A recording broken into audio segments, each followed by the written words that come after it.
The Cerrado is the second largest biome in Latin America and the most diverse savanna in the world. Yet, it has lost half of its native vegetation to agriculture, and the pace of conversion is accelerating. Urgent action is needed to balance production with protection in a way that delivers gains for the climate, nature, and people, a new report commissioned by the World Economic Forum finds. My name is Gustavo Ribeiro, editor-in-chief of the Brazilian Report. This is Explaining Brazil.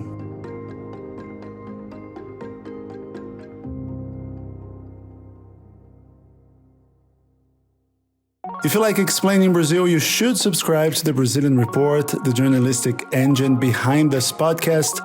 We are an independent organization funded by subscribers, so you can help us stay independent and continue to produce award-winning journalism. And if you are already a subscriber, you can go that extra mile and join our Buy Me a Coffee fan page. In return, you will get exclusive perks like special newsletters and behind-the-scenes content, as well as a shout-out here on our podcast. Today, I'd like to thank our Buy Me a Coffee members, Jaciada de Oliveira, Carson Allen, Gabriel Luca, Andrei Novozeltsev, Pen Ludwig, Leslie Seal, Mark Hillary, Luis Hans, Erwin Menes, Aaron Berger, Kars Vresvik, Alasdair Townsend, Miller Renascido, Peter Abrahamson, David Dixon, José Jose Stankovic, Emerging Market Muser, Anna Lund, Peter Suffering, Anderson da Silva, and someone who chose to remain anonymous. And our Buy Me a Coffee members come from all over the world, so please, if we are butchering the pronunciation of your name, do send us an email. And if you too believe in the importance of independent journalism and want to hear your name on our podcast, go to buymeacoffee.com/Brazilian Report and subscribe to one of the membership tiers. Click on buymeacoffee.com/Brazilian Report to learn more.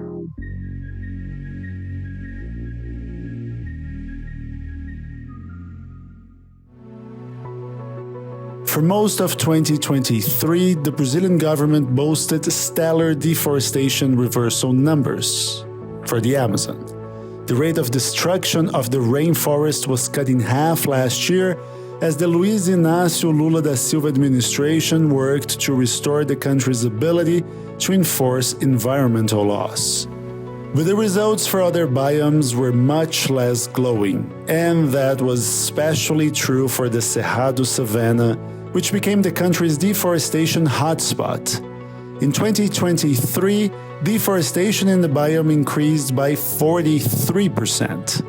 In January of this year, however, the deforestation figures for the Cerrado were much more encouraging than in previous months, dropping 48% from December according to data released Thursday by the Amazon Environmental Research Institute, an environmental NGO. But optimism should be taken with a grain of salt. The figure was the lowest in the last 11 months, granted, but still 10% higher than in January 2023. A new report commissioned by the World Economic Forum, entitled The Cerrado, Production and Protection, urges action to safeguard the natural capital of this critical biome while contributing to support economic development. Felipe Faria is the director for Brazil at Systemiq, an environmental consultancy, and led the development of the Cerrado report, and he joins us this week. Felipe, thanks for joining us. Before we talk about what needs to be done for the Cerrado, I'd like to ask you about what has already been done to the biome. Can you explain to listeners who may not be fully aware of the biome what the Cerrado is and what its current state is? Yes, Gustavo. So the Cerrado is the largest tropical savanna and most biodiverse savanna in the world. It comprehends an area of 200 million hectares in Brazil, in the center of Brazil, covering states like Mato Grosso do Sul, Goiás, Tocantins, Maranhão, and Bahia. No, and we talk a lot about the Amazon being a carbon sink, but the Cerrado is another important one, right? Sure thing. So, like I said, we say that the Cerrado is the most biodiverse savanna in the world because there are different types of forests, shrubs, and pasture lands. The Cerrado will have a great variety of different types of physiognomies, like we said in the scientific language, in terms of how to classify these different species that will be together in the same place. So the savanna will cover exactly grasslands, but also forests and the transition between the Amazon and the Cerrado. Nowadays, we lost almost 50% of the native vegetation from the Cerrado because the Cerrado become this agricultural hotspot where we produce most part of the commodities in Brazil and also export these commodities to the world. And Felipe, how critical is the Cerrado to Brazil's economy and to global food security? The Cerrado, for example, is supplying most of the soy in the world. Is a world bread basket, right? And like I was saying, the Cerrado now is supplying 22% of the global soy production, 23% of the sugarcane global production, 5% of the corn, and 6% of the cattle herd that will be used for beef production. So basically, the Cerrado is a global hotspot in terms of the production of commodities, which is in the same time creating a pressure for conversion and expansion of the agriculture. And in terms of long-term risks to the biome, with the Amazon, we always mention the tipping point after which the rainforest would transition into a savanna. But the Cerrado is already a savanna. So what would the long-term outlook for the biome be if current levels of destruction are to continue? I mean, is there any such tipping point studies for the Cerrado? And if so, what would the savanna be transformed into?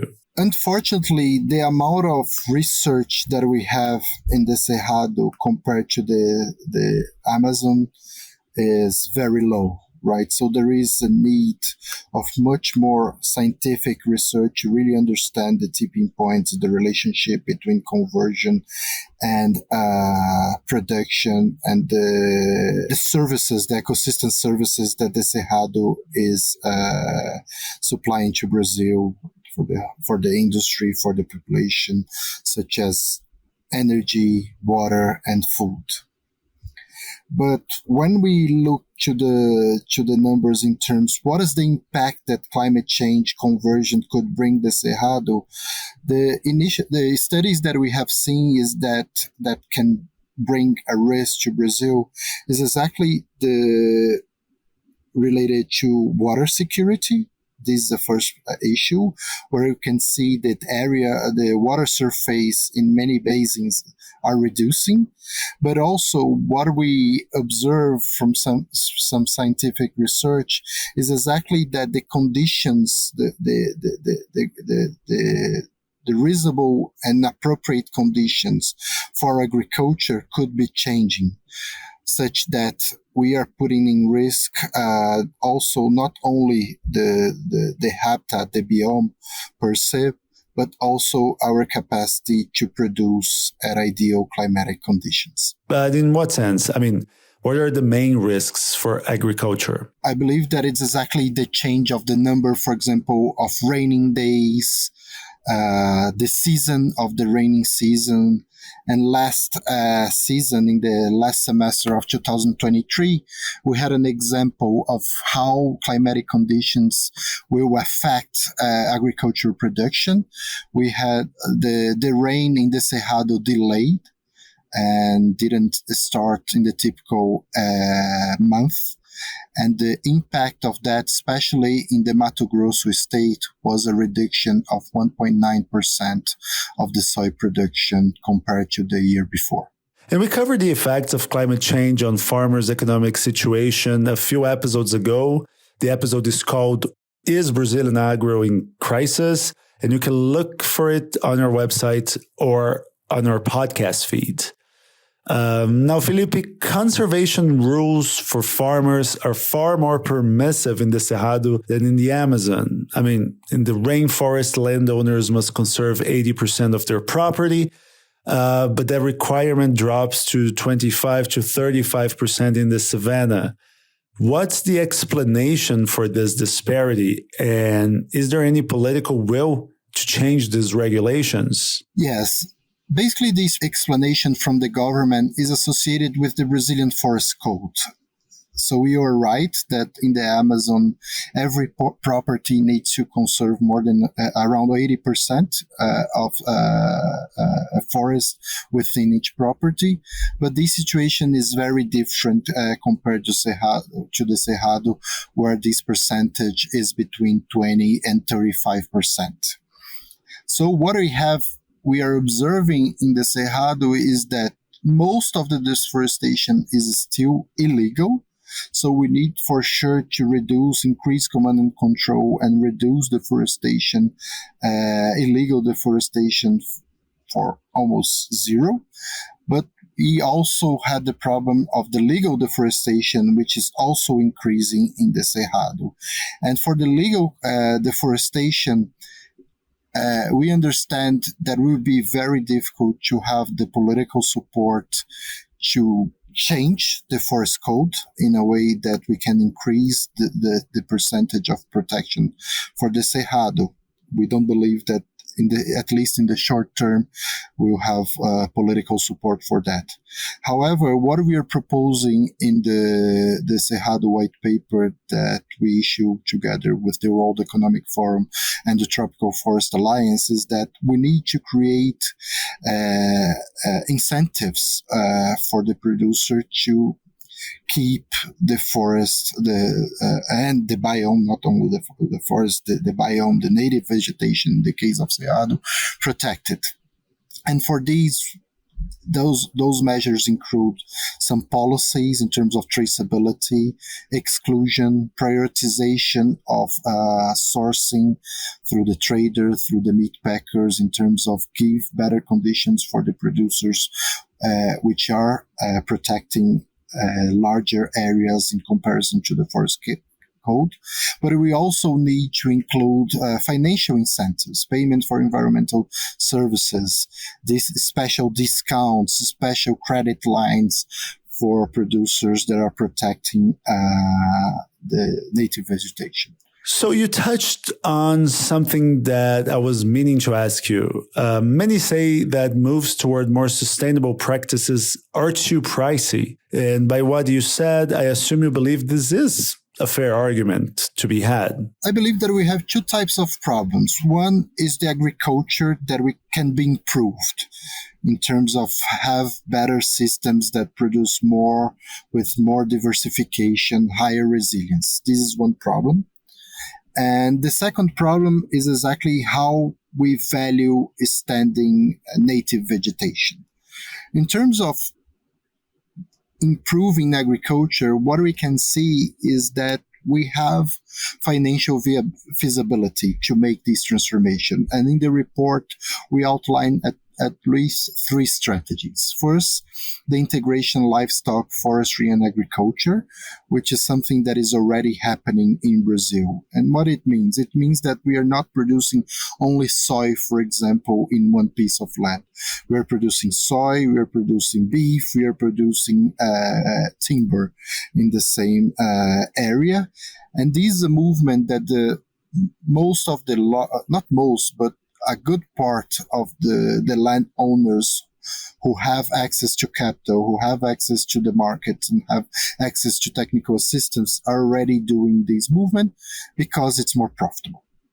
The second movement, strategy that we outline is exactly go from extensive pasture land to semi-intensive pasture land, right? And increase the productivity of the beef production. it's possible to increase at least by 100% the productivity, the amount of meat per hectare that we are producing, and in the same time reduce greenhouse gas emissions per kilo of meat that we produce by around 50%. So this is a movement where we can produce more more beef in the same area, and we have the chance to spare land for other uses. And finally, agroforestry systems are a model that, again, also needs the three enabling conditions that I told you for the integrated livestock, agriculture, and forestry: technical assistance, access to market, and credit, but more focus on small properties. Because agroforestry systems nowadays, we have some constraints in terms of the area that is possible to manage a system like that, because of the mechanization that is still low, and also labor constraints. So we still have something to advance in terms how we make these agroforestry systems more feasible for larger areas, which is not the case nowadays. So you're arguing that doing the right thing is good business, right? So why is it so hard to change the minds of many farmers? When we are assessing any value chain and how to transform value chains in the agricultural sector, you need those three pillars.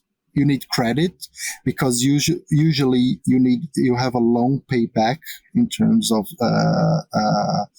when you do the transformation, you need some investments, and to recover the investments, these can take 4 to 8 years. So we need credit, availability of credit.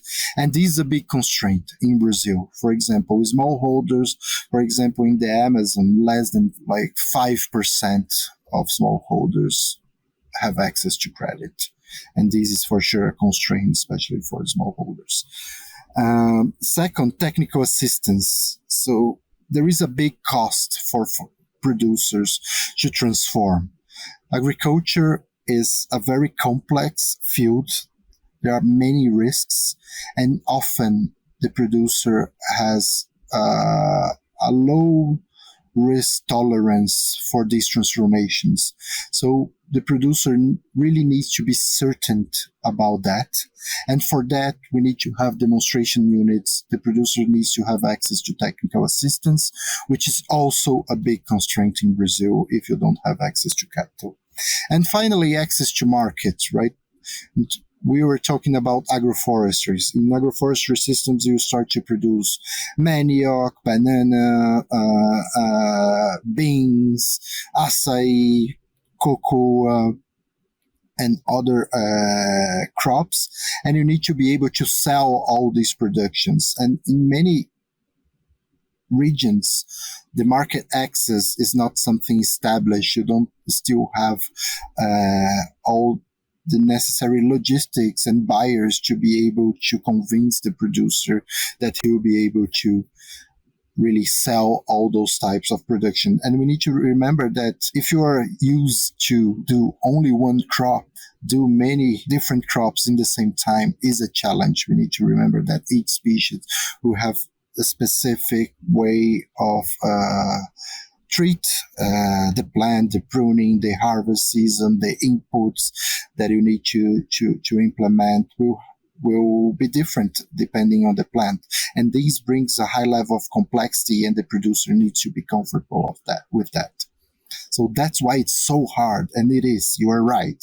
It's very difficult to transform agricultural landscapes, but when we do, it's very fast. When we see that something, for producers, that something makes sense for them, what you can see is that this transformation is fast, and we can see the Cerrado is a big example of that, how the soil transformed in only 20 years entire landscapes. So in this recent report entitled The Cerrado Production and Protection, you guys mentioned the need for stricter regulation to lower rates of land conversion from vegetation to agriculture and pastures. Now, do you think that the EU's recent anti-deforestation regulation will be a catalyst for us? Because the EU is an important market for Brazil, and a lot of the commodities that we export are concerned by the EUDR.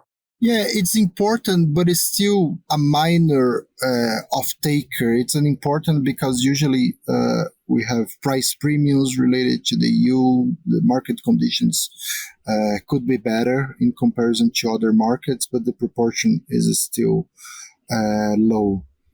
I really believe that on those moments, we have two options.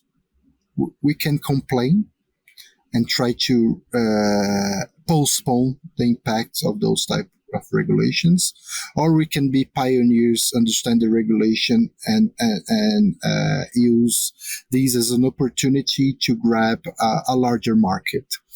And I'll give you another example that really shows how those transformations can impact markets. Few decades ago, the EU changed all the sanitary conditions for imports of Brazil nuts. Brazil used to be the larger producer of Brazil nuts by far.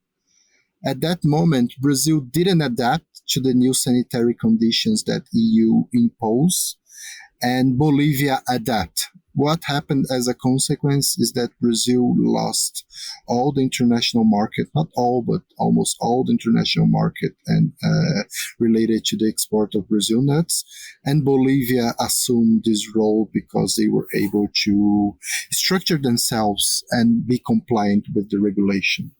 In the case of the UDR for the Cerrado, we are still trying to understand the impact because the Cerrado is not considered a forest by the FAO, which is the baseline for the UDR, and in theory would not be exposed to the UDR as far as the regulation is designed now. However, the rationale that I explained to you, I believe it's the same. We really need to understand where the market is going, what the consumers are asking in terms of the characteristics of the protection, and try to adapt and try to be a pioneer and try to look to these new regulations as an opportunities, move fast, understand, and possibly have a market that is higher, not lower and more constrained. Now, Felipe, if we take a brief look at another of Brazil's biomes, the Pantanal wetlands, for instance, one solution found there was the expansion and investment in ecotourism. Is that something you could also be looked at for the Cerrado? What kinds of tourism opportunities are there in the biome for someone, say, visiting from the US or Europe, for example? In the report, we outline that the ecotourism could be one of the sectors that could mobilize resources. I believe that the Cerrado is a place that has many attractions. If you have the chance to visit Chapada dos Veadeiros, Chapada dos Guimarães, Jalapão, and many other places, it's really a beautiful place to visit, to be there. In the same time, it's a place that don't have a lot of infrastructure. For example, if you fly from an international place, from Europe or from the United States, you need to fly to São Paulo, then fly to Brasilia or Cuiabá, and to go to the Cerrado. So it's not an easy place for foreigners to visit, and also the infrastructure is not there. There are some movements. For example, Chapada dos Veadeiros was recently conceded to the private sector. So there is a possibility with more infrastructure, these will attract new visitors. Therefore, I believe that is an opportunity, but it will not solve all the problems. We need to remember that the Cerrado has 200 million hectares. It's a continent, so we need to have a menu, a portfolio of options that could drive protection in the Cerrado. What I believe that the ecotourism has a very important role is regarding awareness, right? Because when you visit, you start to have a much deeper relationship with the place that you visited. And I believe that this is important for Brazilians to know their country, to know better the Cerrado, the Amazon, because by doing so, I believe that the speech, the statements, the rationale for protection is much easier to be conveyed and to gather political support for a higher protection, for example. You can also call for a new agricultural model in the biome as a way to increase conservation while also boosting economic growth. So tell us a little bit more about the current agricultural model in the Cerrado and in what ways you suggest it be changed. This report had as one of the objectives to raise the Cerrado profile, especially for international audiences, right?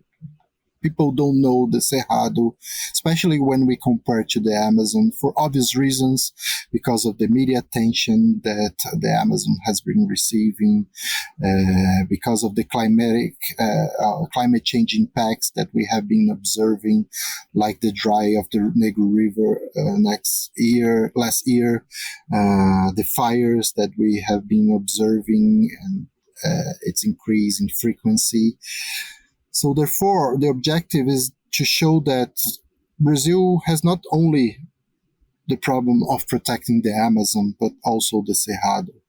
Therefore, we expect to mobilize the attention and also create more bridges between the protection side and the protection conservation side, because we need those two, let's say, in many ways polarized words to start to have more conversations about it, because the production side is dependent and will be more dependent from the conservation of the native vegetation to provide ecosystem services that are necessary not only for the agricultural sector but for all of us that live in Brazil. The Cerrado is the Brazilian water tank. Many of the important hydropower plants that supply electricity for us are using water from the Cerrado. The water from the Cerrado is also critical for water supply for many cities, and the food that is produced in Cerrado is fundamental for Brazilians, but also for the world. The Cerrado has also the possibility to become a solution for the world in terms of providing sustainable feedstocks, sustainable power to Brazil, to the industry, but also, for example, sustainable aviation fuels for the entire world. Not the entire world because the supply is big, but help the sector to make the transition. So, Felipe, what's the next step? This report has managed to grab the attention of stakeholders, but what comes next? Could Brazil's presidency of the G20 this year be an opportunity for concrete development in the Cerrado preservation? What we want as next steps is to all the companies, businesses, institutions that could have a relationship with the Cerrado. If you are a trader, if you are a banker, a bank that is providing credit to the industries that operate in Cerrado, if you are a philanthropic institution that didn't pay attention for the Cerrado, and also the international community to really start to pay attention to the Cerrado because of its importance for food, energy, and water, but also its importance for all the ecosystems, services, and biodiversity that this biome hosts. So what I expect is to put the Cerrado in the center of the discussions and bring attention for decision makers that could adjust their strategies to create indeed a produce and protect vision for the next years for the Cerrado. Felipe, thank you for joining us. Thank you. It was a pleasure to talk with you, Gustavo. If you like Explaining Brazil, please give us a 5-star rating wherever you get your podcasts. It takes only a second and it will help us reach a wider audience. Or better yet, you can subscribe to the Brazilian Report the journalistic engine behind this podcast. We have a subscription-based business model, and your memberships fuel our journalism. Thanks to our subscribers, we have been able to cover Brazil and Latin America extensively, and our work has won and been shortlisted for several international journalism awards. In 2023, for instance, our newsletters, which are our flagship product, won the Best Newsletter Prize in the Americas from the World Association of Newspapers and News Publishers for a small or local newsroom. And in order to keep doing that work, we need your support. Go to Brazilian.report/subscribe. I'm Gustavo Ribeiro. Thanks for listening, and Explaining Brazil will be back next week.